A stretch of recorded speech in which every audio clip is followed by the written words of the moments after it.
Hey, welcome back to the Modern Farming Podcast, where we bring you insights directly from the field about food, agriculture, and the incredible environment we live in. Tonight, we're really excited to have Tiffany Gallegos on with us. She is a teacher of 21 years. Do I have that right? Yeah. 21 years. Been teaching here in Florida for the last 5 years, and recently has started an ag club, which we're super interested about, which is Tiffany and I are probably a half a mile or a mile away from each other right now, which we didn't know. Which Brad, this kind of keeps to seem happening to us. Like we could Mhm. probably be doing this in a studio somewhere. We're so close to these people. But Mhm. anyways, Tiffany, thank you for being on the Modern Farming Podcast. We love talking to we love talking to educators. As you're winding down your year, I'm sure there's a million things you could be doing, but you spend it with us, so we appreciate that.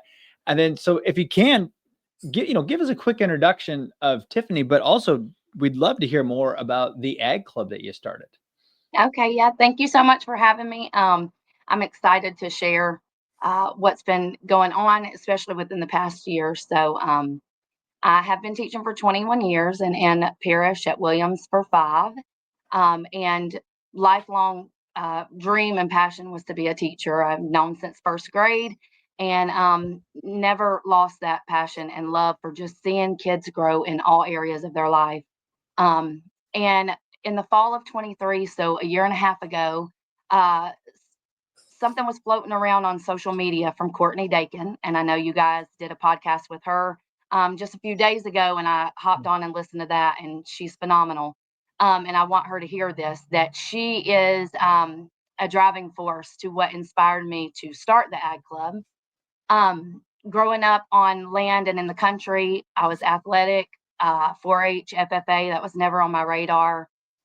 Agriculture was just not in my everyday terminology, my vocabulary. There, I wasn't in a circle of people who were talking about farming or soil or anything.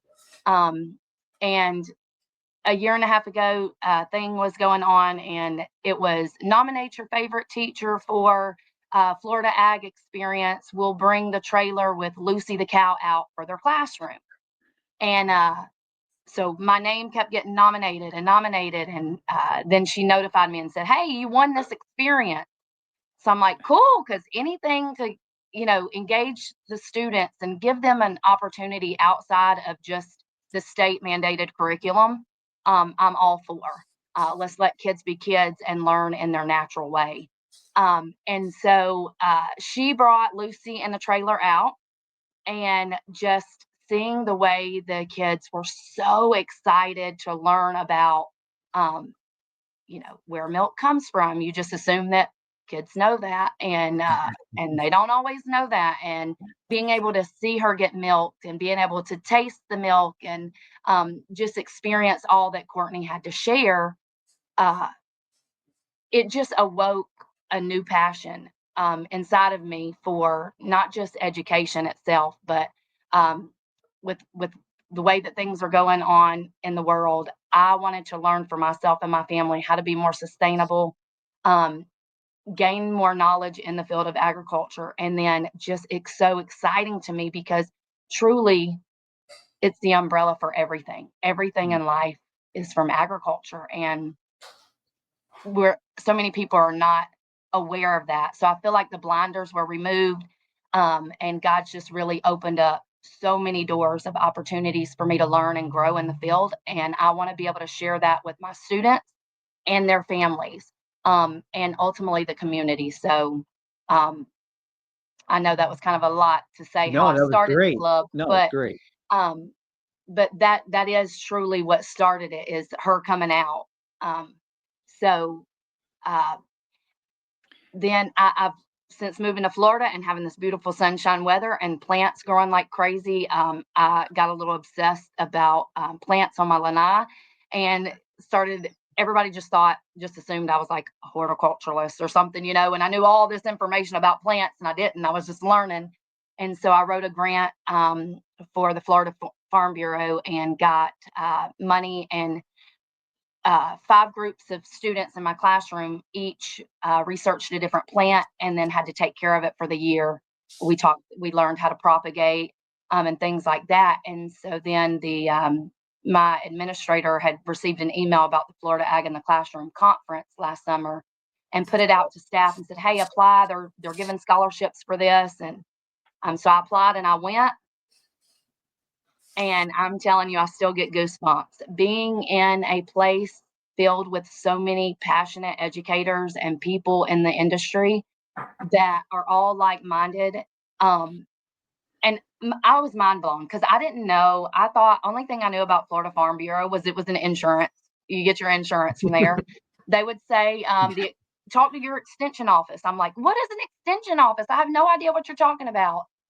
Reach out to this person and this person. And I'm like, literally sitting in that conference with zero to no intelligence in the Yeah. field, but with such a passion to learn. And I just took notes for days, and I would call my husband. It was in Utah, and I'm like, you gotta, I learned this, you'll never believe. And so I just said, I've got to share this information. I can do this through my science lessons in the classroom, but it's got to go beyond that. We don't have enough time in the day. So I asked my principal if I could start a club. And of course, she was like, sure, why would I say no to that, you know?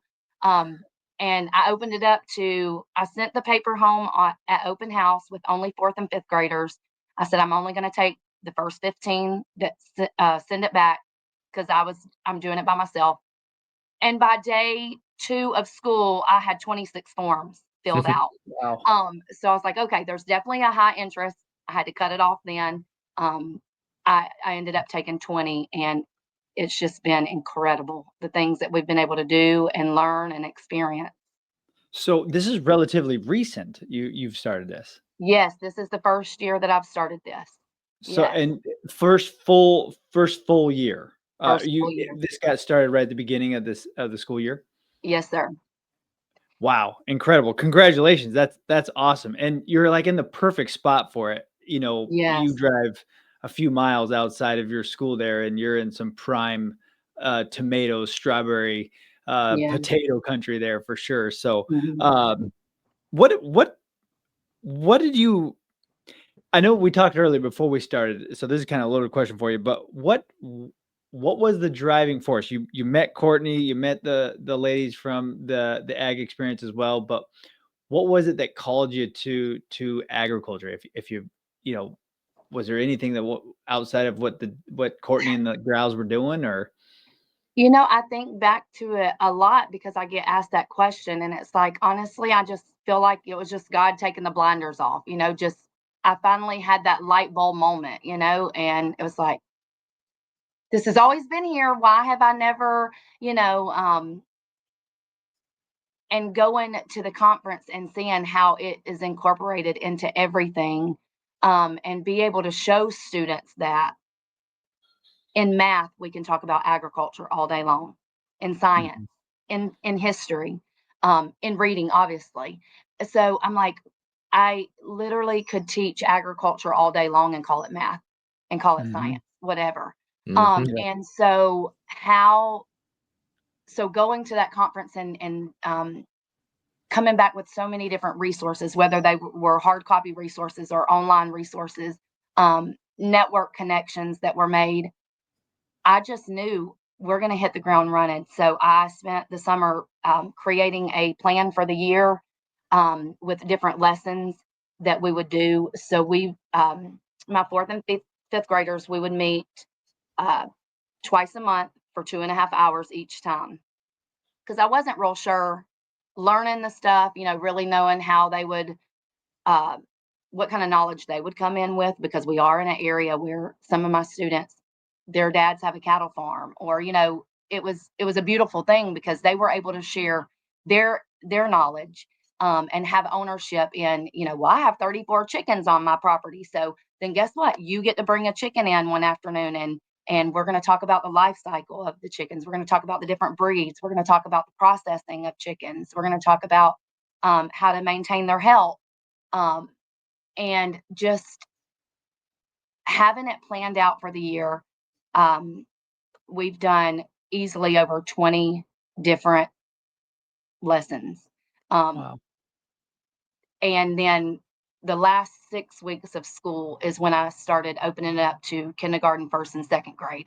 And I have 10 Wow. students that every Monday we meet for 1 hour after school. And I just, you know, take the lessons down, obviously to their level and what they're able to do, but uh, really just being able to be around people with that knowledge and understanding. And I guess that's what um, just grew my desire to say, listen, this is a new passion. I'm so excited about it. It's such an important thing that we all as humans need to know, regardless of Mm. our age, regardless of any other factor. We need to be aware. We need to advocate. We need to get ourselves involved. And so as an educator, I've got to tell my students, parents hop on, kids go home. I always share pictures with the parents. I let them know what our objectives for every lesson is. Um, Even though it's a club and it's not class, it's still, I want the parents to know because they're getting involved. They're starting to ask questions. We've had a handful of different class meetups at different farms outside of school. I'll say, hey, are you available this time? Can we meet up here? It's a joke in my house. My boys and my husband, they're like, Mom, you just need to buy a school bus and just that way you can take kids wherever you want, whenever, and you don't have to work. And I'm like, I know there's a lot of liability, but yes, that is the dream. That's great. So we went to Bella Blue Farm and picked blueberries, and then brought them to school and made pancakes and muffins with Oh, blueberries. wow. We went to John's Potato Farm. He invited us out there, and that was such a cool experience because after he showed us um, the, I guess maybe warehouse, I don't know, where they package Process. everything, the, Yeah. the processing. He took us out to the back of the farm and let the kids pull potatoes. So Mm. And it cool. was incredible. And I asked the kids, I said, I want you to go home. I want you to find any recipe that you can with potatoes, and I want you to send pictures. Um, we went to Dakin Dairy. We did the tour that they have at Dakin Dairy Farm. Kids are now asking their parents, can they buy cows? Like they're asking for cows for Christmas. Uh, Oh, you've it's just, created monsters. yeah, The, the, it's the HOA phenomenal. loves that. Yeah, exactly. I'm like, maybe they'll start chipping in so I can get out of the HOA. Yeah. I'm having parents say, listen, I'll buy you a modular and we can put it on this property. Can you just teach the kids? So the parents, families, they want this. Oh, Mm. yeah. And they understand the importance, but you know, so many are like me and they've not been around it.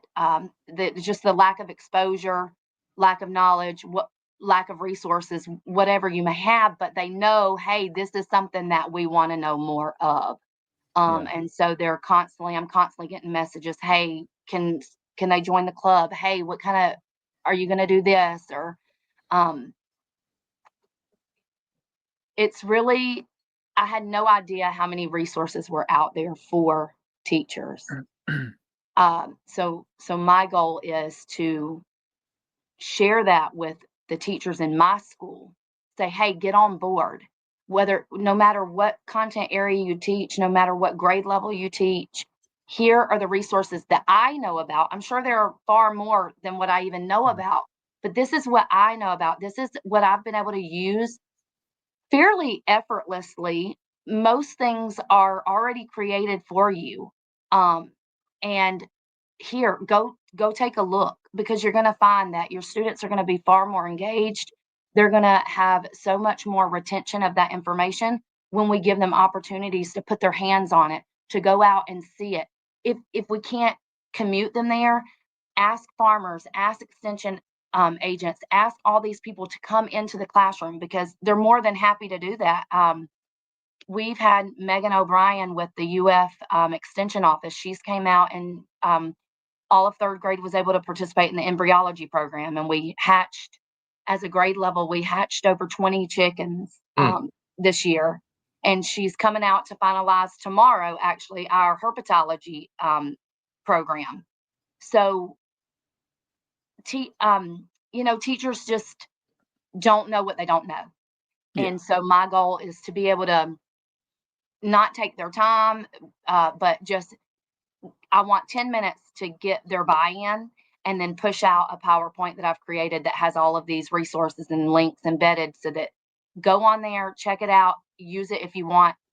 If you don't, no harm. But I imagine a lot more will start using these things, especially when they realize that you can contact the Florida Strawberry Council, and they sent me an entire huge box of journals and information about strawberry. You can ask them to bring the strawberry mascot out to your school.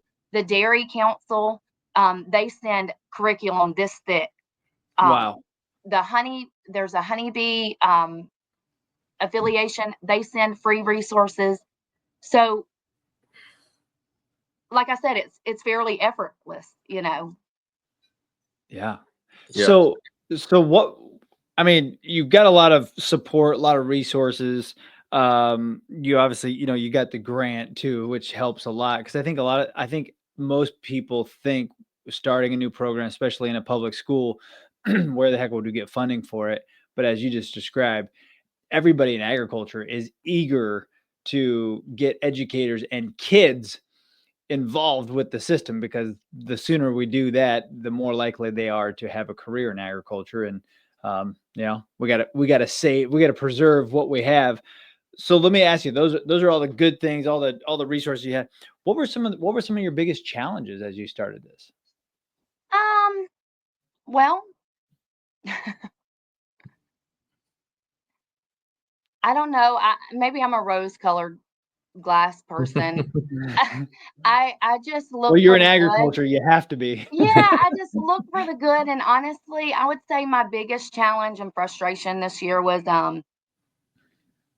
just for a second, going back to the grants, I was able to write 4 different grants and get close to $4,000 this year. Wow. Florida Ag in the Classroom, the Florida Farm Bureau, Manatee Education Foundation, and Saint Scholastica Church in Sarasota. So up to about $4,000. So we were able to start a school garden and everything with that. It's been incredible. So really, I would say I feel like maybe there's only been, well, I guess when you try to look for the challenges, you can find some, right? But Sure. my most upsetting one is I really wanted to take the kids out to Heritage Bee Farm in Mayaca. It's a local family-owned bee farm Mhm. who they specialize in uh, queen queens, and they offer they call it a bee farm experience. And I went out last summer to do it myself just to check it out. And they show you how to light the smoker, and you put on the suit, and you hold the frame, and you get to pick out which one is the queen bee, and you get to dip your finger into the honey cell, like Mhm. into the honeycomb, and taste the honey right there. And I'd written a grant for that, received the money, and uh, the district, whenever you're dealing with money, so that money is, I'm not writing that money to come to Tiffany. So it's going into an account that was created for me at the school. And they have so many mandates on what they will approve the money to go towards. And he was not an approved vendor. Mm. And so there was some paperwork that he had to fill out, and he never would get around to getting all that completed.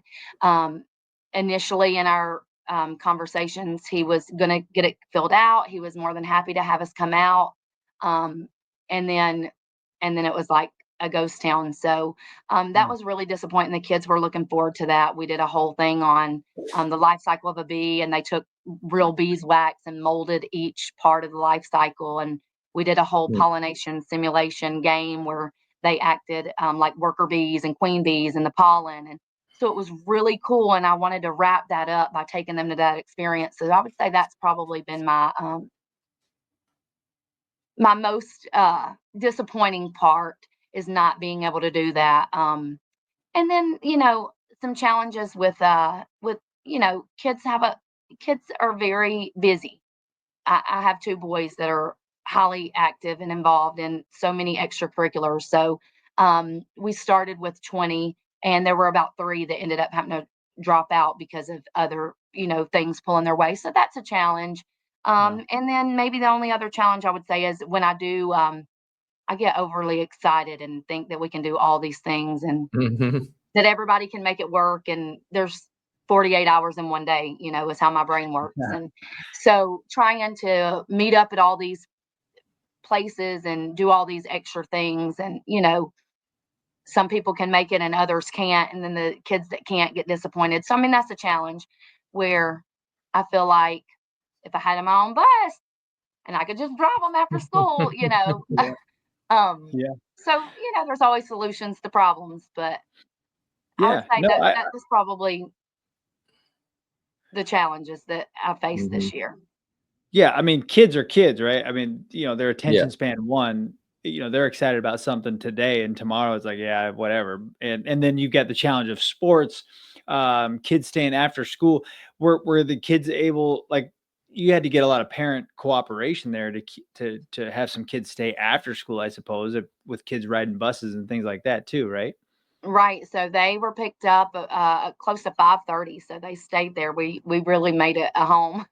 Yeah. But their parents were great. Like I said, really the parents the parents want this. They truly do. I've had a couple of days where I've said, "Hey, this Saturday meet at my community park in the neighborhood, or let's meet at one time we went to Little Manatee River State Park and did some different lessons out there, did a nature hike, and we talked about Mm. identifying different plants and parts of plants and parts of flowers and making a bouquet and just making nature journals with whatever we could find. And so um, the parents really, if they have a moment in their day, they made it work. Mm. And so it's exciting to see. I love when I'm passionate about something and find other people that are also passionate about the same thing, because then it's like, okay, well, I'm not partying by myself. So, everybody's been really involved, and the school garden has everybody in the school just super excited. Kids pass it on their way out to recess and PE every single day. So kids will go. We're at over 1,000 kids at Williams now, which is Mm. just astronomical. And I don't know all of them, but they know Miss Gallegos and her garden. And I say, that's not my garden, that's our garden. Well, can we pick some of the tomatoes? Yes, just wash them. And then let's talk about it. Well, my tomatoes at home, and just walking down the hallway, it gets us in that conversation. One of the cutest things was we went to Ag Venture that 4-H puts on at the Manatee Fairgrounds, and they offer it for third grade. And we went, and the kids planted a little tomato plant. And I got a message from a mom that said, we'll call her Sally, the student. Sally wanted me to share with you her tomato, and she wanted me to share this picture and tell you that she is a farmer. And I loved it because I thought, these kids being a farmer may have never crossed their mind. Yeah. Um, and we talk about all the different career paths in agriculture, even in third grade, because it's like, you think of agriculture, you think you have to be a farmer. No, you like digital arts. Okay, then do marketing, do digital design for farmers, Exactly. for their products. Make labels for the produce. You like photography, you like drones, robotics. How many farmers use drones, right? So being able to open their eyes to the reality that basically agriculture is life. Everything we do touches it, and we can be involved in it in whatever way we're made to be involved in it. Mm. Well said. Well No. said. We just had a conversation with some, we talked to a lot of FFA teachers, advisors, students, and we always seem to talk about the same thing, is that, not everybody has to be a farmer. The support network and the industry that surrounds each individual farmer is far greater than the number of farmers. Mhm. And I think that's one of the things that gets me really excited about agriculture, is how incredibly important it is to our economy. Right. You've got machinery, you've got technology, like you said, and then the whole schooling around it, the education system around it, how many big ag schools there are, how many ag programs there are just here in the state. So just really an amazing story, really, really great. We're really looking forward to seeing what you do there. What, if you could, like, what is your big plans for next year? Well, to continue with the club, and I think next year, instead of doing twice a year, we'll do, so in my mind, I have Mondays for K through 2 and Wednesdays for 3 through 5. So we'll meet more frequently. And the older ones, they can handle 2.5 hours. They always get sad when it's time to go. Mhm. Definitely keep the hour for the younger ones, because that's definitely a challenge if you want to talk about a challenge. Um, because their attention span. But and again, sharing out the resources, getting more teachers involved, uh, getting them that buy-in, um, because they probably don't even know what they're doing is agriculture related anyway, Right. and then just call it agriculture, call it what it is, um, and uh, and so that hopefully,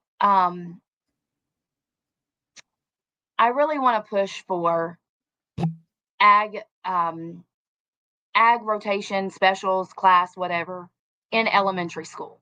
Sure. Um, because I feel like I have a seventh grader, and as they finish fifth grade and they're getting these forms to fill out for middle school, and it has all these elective choices on it, and you see the word agriculture. So many kids don't sign up for that. They have no idea what it is. It may be the first time they've ever seen the word, heard the word.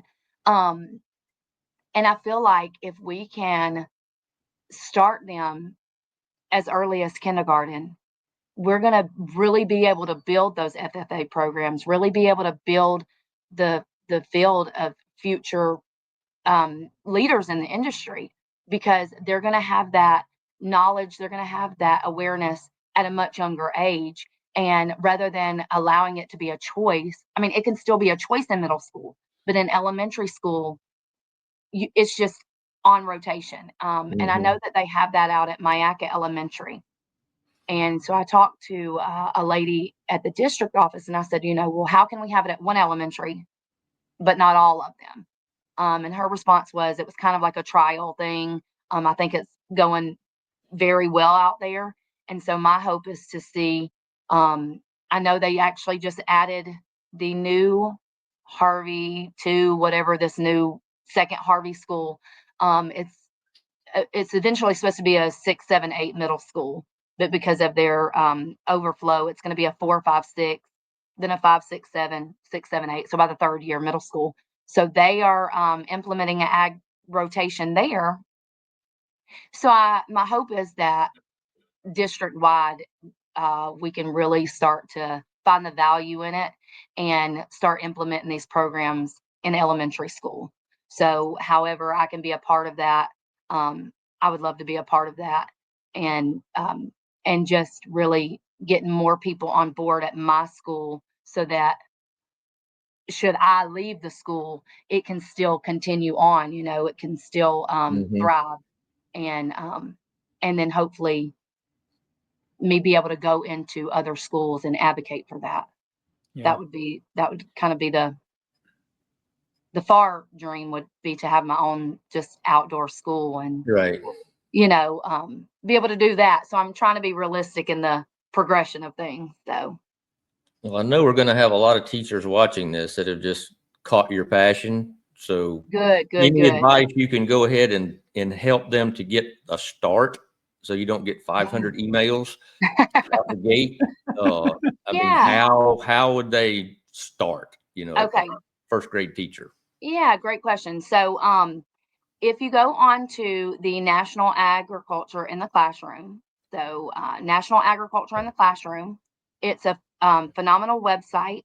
You can go to, they have a curriculum matrix, and it has, I would venture to say, thousands of lesson plans, um, very well written lesson plans with your materials, your standards, your objectives, every activity, extension activities. Um, anything that you would need for the lesson, embedded videos, anything you need, they are in that lesson. They're categorized by grade level. Most is K to 2 or 3-5. They even have 6 to 9 and 9 to 12. So it is lessons throughout entire K-12. If you're interested in potatoes, type in potatoes. If you're interested in microgreens, hydroponics, whatever you're interested in, type it in the search engine, and several lessons will pop up. And then you just pick on which one's appropriate for your grade level. Mhm. So I use National Ag in the Classroom a lot, and I also use Florida Ag in the Classroom. Some of their lessons are the same, but they do have several that are different. So I would definitely start those two places. On Florida Ag in the Classroom, they have a tab. It says resources, and I know there's a tab from there that's lessons, but then also Becky and Jennifer, they've done a great job listing. They have a page of just links of different resources. Like I know you can do Discover Dairy is a great, if you're wanting to talk about dairy farming. Discover Dairy, I heard Courtney talking about it and how they do the Adopt a Cow program. We did that in my classroom this year because as I've been talking about the Ag Club, I've been able to implement many of these lessons into my third grade science classroom and align them, even though it's National Ag in the Classroom, I've been able to align them with the Florida State Science Standards, Florida State Reading Standards, math standards. So they'll align with whatever you need them to align with. So definitely go to National Ag in the Classroom Curriculum Matrix and Florida Ag in the Classroom lesson. And just print, you can print them off, you can save them on there, you can, however, whatever format they prefer, they can use it. But like I said, everything that they need for the lesson is there. If it's they even have, if there are certain products that you need for the lesson, like the honeybee one, you can go to it's called Ag Classroom Store. That's also a link on the National Ag in the Classroom. And they already have kits for many of the lessons, and you can just buy the kit right off of their ag store. It'll ship right to you. So you don't have to go out to Walmart and have your list and buy 58 things. You can just say hydroponics kit, and it comes with everything you need. Wow. Yeah. That's cool. Yeah. Convenient. It's very convenient. Like I said, it's pretty effortless when you really see somebody somewhere, a group of people have really put in countless hours of blood, sweat, and tears, and it's I appreciate it so much. You can Really? follow some pages on social media. I follow female ag teachers. Mhm. Local FFA. I'm always seeing because a lot of ag teachers post different activities or different like on Teacher Pay Teachers, different resources that teachers can buy.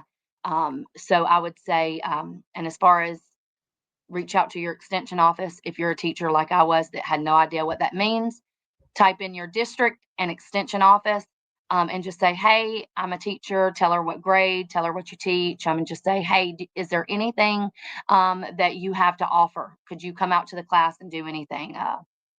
Another really good one. Sorry, I'm excited about sharing these resources because I don't want to gatekeep this information because I feel like Yeah, the more they know, the more they can Exactly. do. But you bet. This is what we're here for. I always get so excited going to these workshops and writing it all down because I'm like, I'm going to reach out to everybody. But it's called Scientists in Every Florida School. Scientists in Every Florida School. And you fill out a Google form, tell them what grade you're teaching, tell them what standard that, like, for example, I typed in plants and animal classification. They will match you with a formal scientist throughout the state of Florida. And that person gets in contact with you via email, phone, Zoom, however you set up to choose to do that. And they have, they're part of this program, and they have lessons for uh, for these standards. And Hmm. some of them actually come out to your classroom. Some of them do like a Zoom call with your classroom. And, kids are always excited to see anybody other than their teacher, Oh yeah. you Right. Oh know? yeah. And when you can say, Field day. we have a meeting today with a real live scientist. So we got matched up with someone from a marine foundation in Palm Beach, and she came on, and it was a Zoom call for the class, and was able to talk about the different type of rays and kids classified rays, and she showed them videos, and it was just super cool. And so they're talking to kids in third grade, and those kids are like talking to their teachers. So the teachers are saying, "What is this about?" So I was able to get all the third grade science teachers. They filled it out. Our request was, we were responded to within 48 hours. We were already Hmm. matched with somebody, and each one of us that did it was matched with somebody different, and they covered different standards. So that's also a super resource to use. So scientists in every Florida school, extension office, Farm Bureau, National Ag in the Classroom, Curriculum Matrix, Florida Ag in the Classroom lessons. Those are Hmm. like my major things right now that I know about. Hmm. Love Hmm. it. Love it. You've done an enormous amount of work Yeah. um, to launch this thing. So good for you. I mean, you have put in a lot of After extra hours. time. Yeah, that I assume that you're not getting paid for. This is a lot of work you're doing from your couch or something, right? Yeah, I have a lot of energy, so it gives me something productive to do in the evenings after my boys go to bed. Yeah. Yeah. Well, really great. I mean, geez, I hadn't heard of several of these websites, so this is really Yeah, great. Um, awesome. so yeah, I mean, so what's next? What is your need, or how could I mean we're connected with there's teachers, there's FFA. You keep bringing up the bees. There's we had one of our co-hosts. It was Brad, myself, and an individual named Logan Cutts. He's like a bee expert here in Florida. Every time you talk about the bee thing, I'm like, gosh, we need to put you in touch with Logan. I'm sure he would know Yeah, somebody or be able to help you out there. So I'll put that in Matt's ear and make sure he reaches back out to you, because him and Matt know each other really well. But some of the things you're still looking for? What are some of the things that you haven't been able to do that are kind of on your mind, or are excited about, but you still need some resources? yeah. So I am going to. I got accepted into an ecology school in Maine for 4 days this summer, where I am going to learn about watersheds and outdoor learning spaces. Hmm. And so, in my brain, there's always more ideas than time, like I said. And so, I really just want a compound with all this space. And I Right. forget that I'm at a public school with however many other teachers, and assigned a designated spot. So, I would really like to find a spot on the school property. Right now, like I said, we have a school garden. It's plenty big enough for right now. Um, but I'm thinking, we do the embryology program again. Okay, well, this time instead of giving them back to 4-H, like let's keep them for the school. I want Mhm. to like let's sell the eggs. Let's start talking about entrepreneurship. Let's talk about finances. Let's talk about marketing. Having an outdoor learning area, it gives me goosebumps, because I know someday, whether it's where I'm at now or in the future, I know it's going to be a dream that comes true for sure. Having an outdoor learning space where really we spend 80% of our time out there, um, just being in nature itself, just the sunshine and all Mhm. the benefits we get from the sunshine, the breeze, the sounds that we hear. It's just so many health benefits for our minds and our bodies. So regardless of what we're learning, I just feel like we need to be outside. So having that space, having like a coop with a runner, having Mhm. a covered area so that, okay, it's raining, who cares? It's not thunder and it's not Yeah. lightning. We're under a covered area. So I think really space, um, added, I know, and I'm thinking for the garden, what would really be nice is having, and this would work really well if it were a rotation. So if it were like a PE or music or art, then what you do is you say, okay, this garden bed goes to kindergarten, this garden bed goes to Mhm. first grade, and then every time they come through, that's their responsibility. So Yeah. just thinking for in the future, just kind of growing that space, uh, growing the reach of students. It doesn't. This is not the Tiffany show, so I don't need it to be about me. It's about the kids. It's about um, their knowledge growing, their excitement growing. Getting those messages saying, "Hey, she's a farmer. Hey, my daughter just asked for 2 cows for Christmas. What is that about? Like literal cows." So just really getting more teachers on board.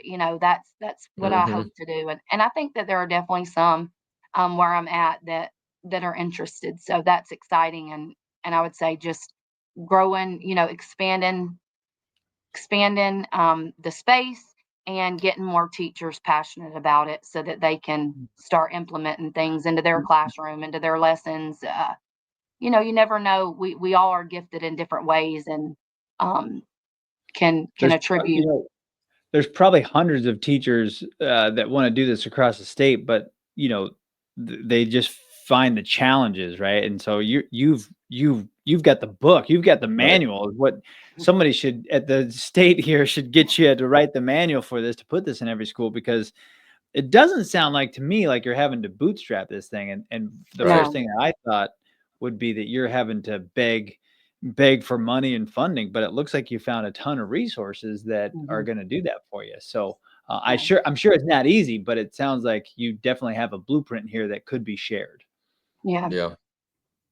I Yeah. think so. No. And again, it's I'm a baby. This is infancy. I'm a year and a half in. And, people ask me questions, and I'm like, I have no idea. And they're like, well, hadn't you done agriculture your whole life? Weren't you an agriculture teacher in Georgia? No, I am learning so much from so many people, and just trying to get them excited, because once you have passion, there you go. You figure things out. You just network, and you go out and you look for those opportunities to meet people in the field, and you search for those resources online. And so really it's just about creating that passion. And if we're educators, we're definitely not there for the money, so we're there for the kids.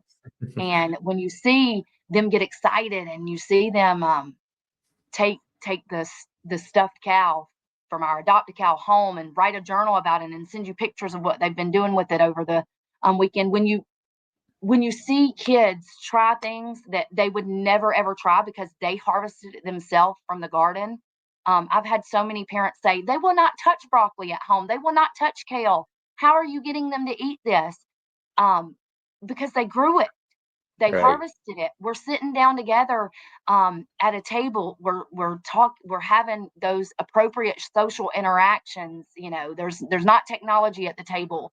Um, they're just like looking at it. I grew this. I did this. The potatoes. They all like. I didn't have to say past one time. Send me pictures of your recipe. I was getting flooded with them before I even went to bed. The parents were like, they didn't care how we had the potatoes, they wanted the potatoes, blueberries. Kids that are like, I don't like blueberries. Well, you put them in a pancake when they pick Oh them yeah. themselves, they're gonna eat it. So Oh yeah. um, and then just saying, hey, you're an artist.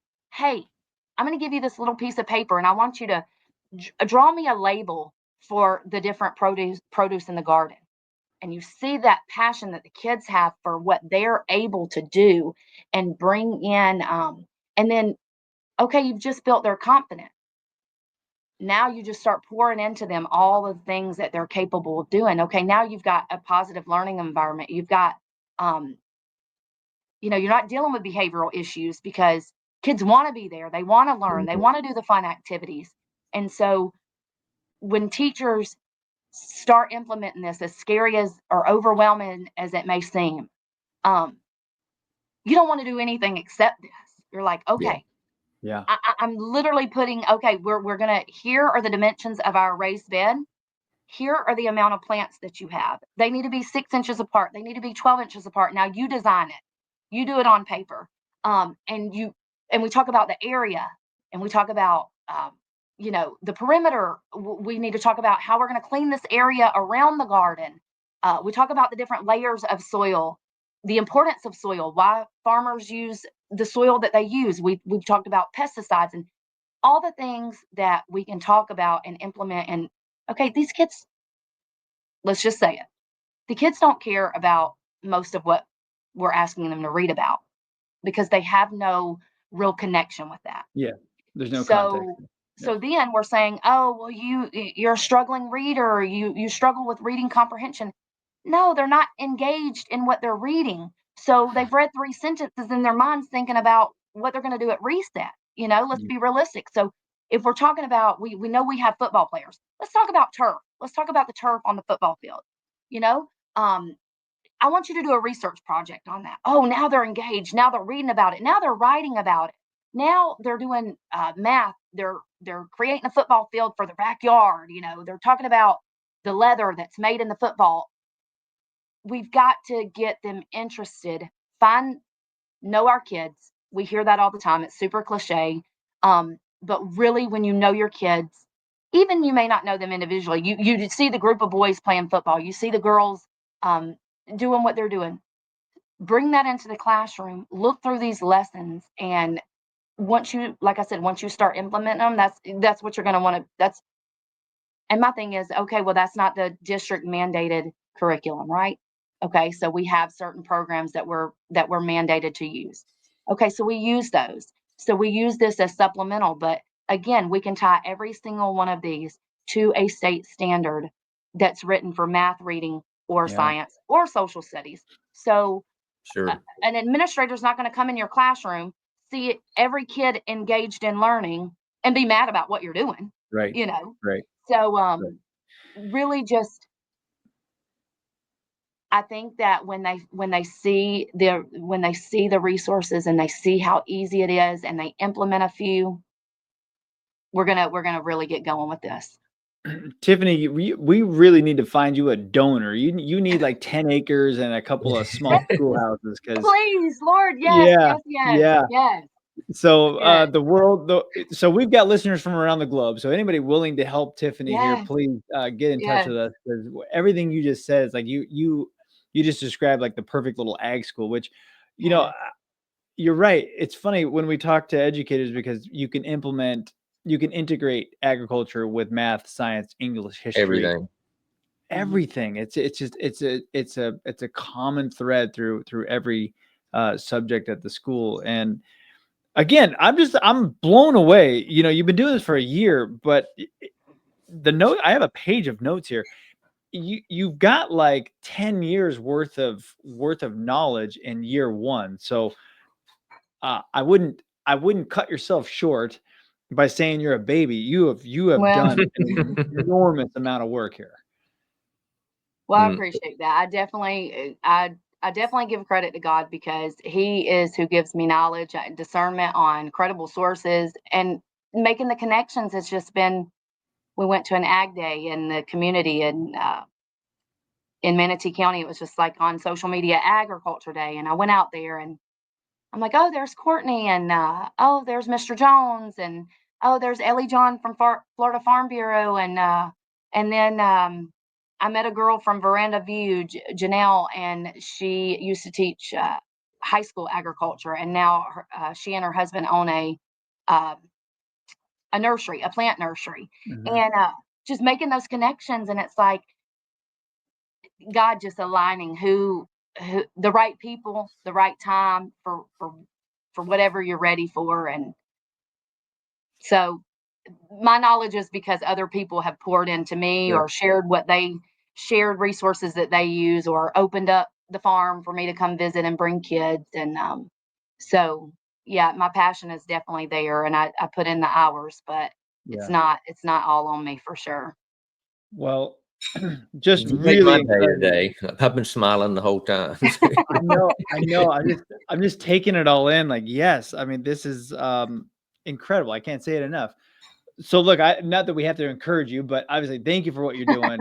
Keep it up. We got to find more people to get under you so you can start training some people to do the same. But if there's anything we can do, Brad and I are in the ag space. We've been in the ag space for a couple of decades.